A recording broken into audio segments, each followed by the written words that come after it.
Il est avéré maintenant, depuis des années, même par les Nations Unies, que le gouvernement rwandais soutient les rebelles du M23, des rebelles qui sèment la terreur, la mort en République démocratique du Congo, notamment à l'Est, où ce conflit a déjà fait des millions de morts.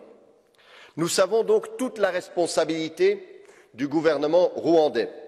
Et alors, que fait l'Union européenne, que font les pays européens? On s'attendrait à des sanctions. C'est la réponse que l'Union européenne a souvent quand on voit ce genre d'action de la part d'un pays contre un autre.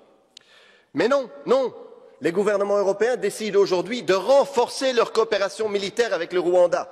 La France, notamment, annonce un renforcement de sa coopération militaire.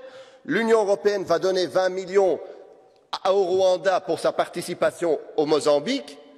Et les États-Unis, vous le savez, depuis longtemps, sont un partenaire très important du Rwanda.